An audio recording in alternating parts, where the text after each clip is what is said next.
We can now see from a new vantage point my fundamental criticism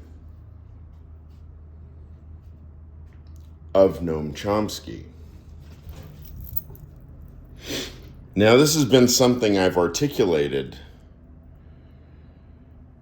to various friends, family, associates of mine for at least 20 years. I've been describing what I see as the fundamental error of Noam Chomsky's way of thinking.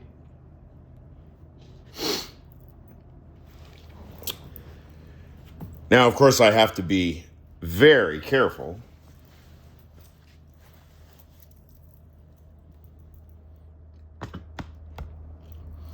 to not misspeak, because I intend to make a perfectly analytical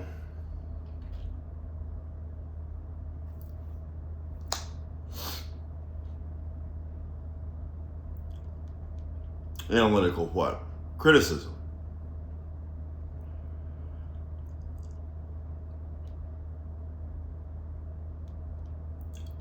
Of Chomsky's self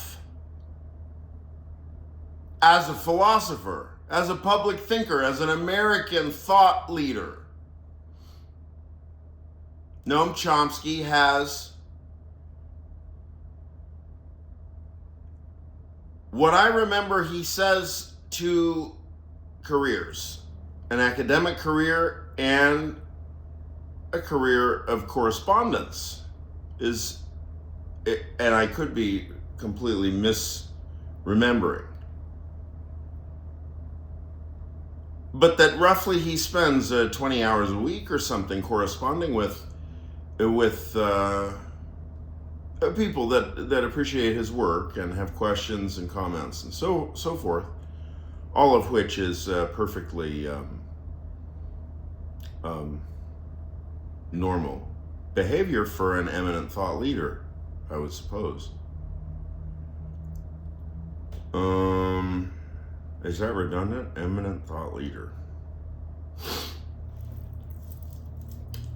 How about American thought leader?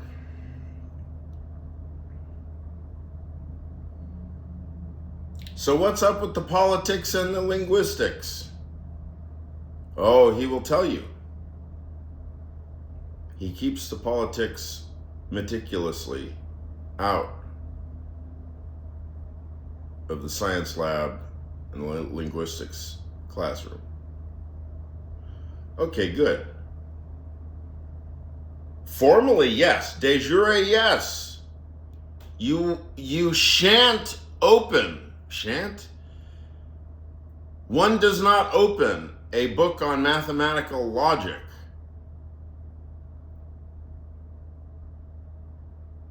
by Ackerman or Hilbert or even Brouwer and expect to see any purple prose, as Professor Higginbotham was wont to criticize Wheeler for, purple prose. Samuel Wheeler. I hope you're tuning in by now, Professor Wheeler. I've emailed you.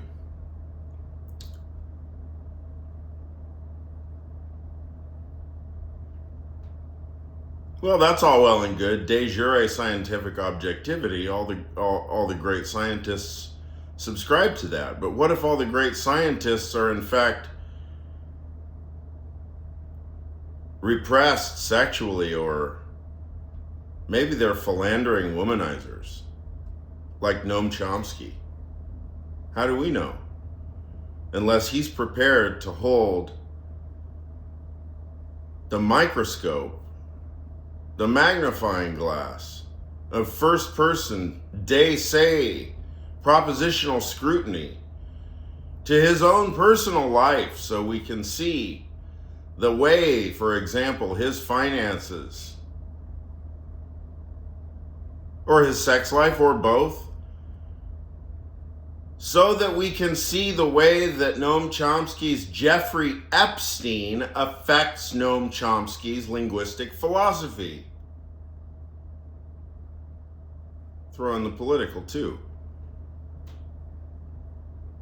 Have you ever wondered why Noam Chomsky whines so much about politics, even though his analysis is probably all correct?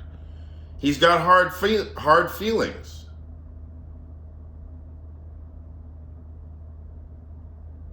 So is it science? Or is it literature or poetry? Is politics science or literature or poetry? Politics is linguistics, Professor Chomsky. Professor Chomsky, politics is linguistics. Politics is science. This is what you guys teach. This is the teaching of James Higginbotham and all Phrygians in the lineage. Now, Chomsky, I know that you're not. You say that you're not a philosopher. You say that you don't care for Frege or...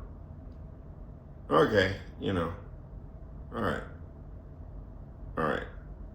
The whole point is that unless you treat your own private life as just as much as as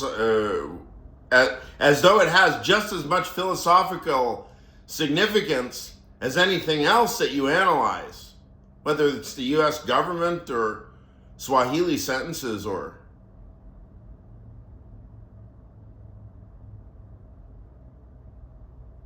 so just because you say that you keep your politics out of your linguistics doesn't mean that there's not leakage in. That your personal life is not affecting the direction that you take the linguistics. Who knows? You've got a personal axe to grind, such that you have to reason that human nature comes furnished with innate human reason. A thoroughgoingly colonialist thesis.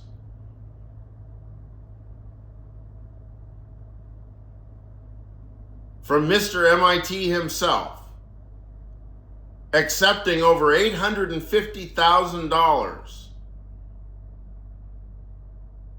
in donations from Jeffrey Epstein between 2007 and 2011 or whatever it is. Just look at my screenshots on my thumbnails. I think it's there.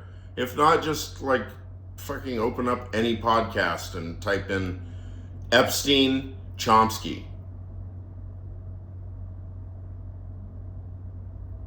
So Noam Chomsky, the idea that you can keep your science separate